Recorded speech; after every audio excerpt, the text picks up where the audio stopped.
السلام علیکم ورحمۃ اللہ وبرکاتہ۔ توابع کا بیان۔ دیکھیے، توابع جو چیپٹر ہے، توابع کو سمجھنے کے لیے آپ کو پہلے یہ سمجھنا ہوگا کہ عربی میں کچھ ایسے جملے ہیں جو ایک دوسرے کے ساتھ ہمیشہ مل کر کے ہی آتے ہیں، اکیلے نہیں آتے ہیں۔ جیسے مان لیے جائے ہم کہتے ہیں موصوف صفت، تو موصوف صفت کیسا جملہ ہے؟ موصوف صفت ایک ایسا جملہ ہے جو ہمیشہ ایک ساتھ مل کر کے آتا ہے، اکیلے نہیں آتا ہے۔ ایسا نہیں ہوتا ہے کہ صرف موصوف لکھا ہو صفت نہیں ہو، یا صفت لکھا ہو موصوف نہیں ہو۔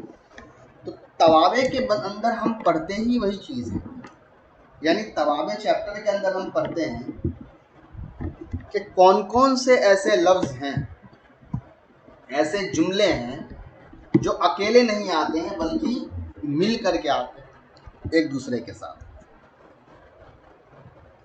تو ایک لفظ ہوتا ہے توابع اور ایک لفظ ہوتا ہے متبوع۔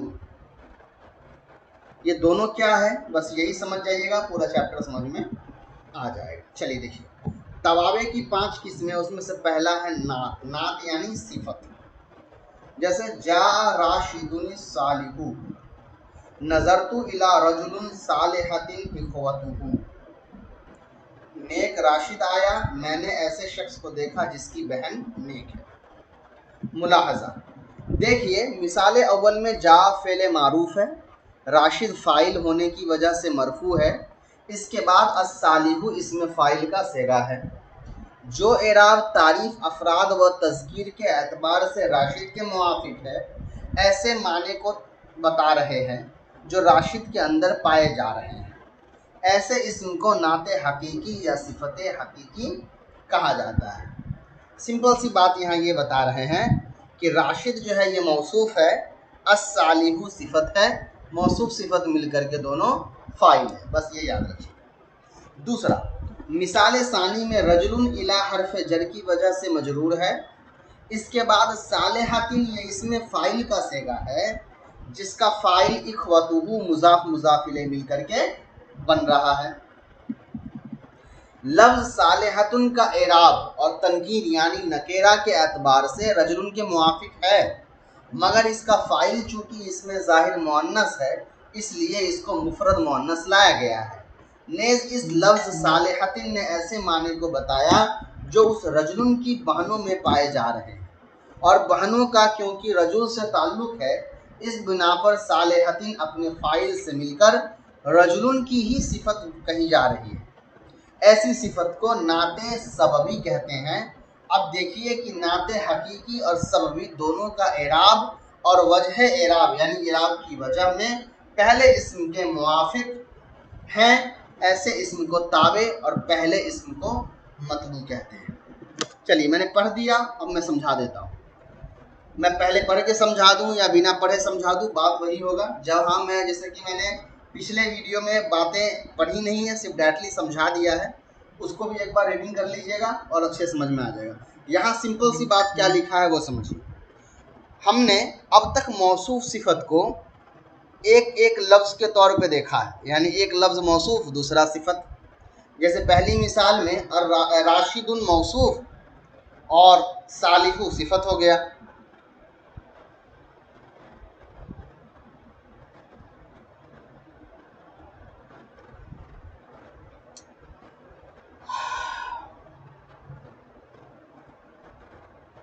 چل تو پہلی مثال میں راشد موصوف الصالح صفت، دوسری مثال میں رجل موصوف ہے لیکن صالحۃ اخوتہ، یہ پورا جملہ صفت بن رہا ہے رجل کی، چونکہ صالحۃ ڈائریکٹلی صفت تو بن نہیں سکتا ہے اس لیے کہ رجل مذکر ہے، صالحۃ مؤنث ہے۔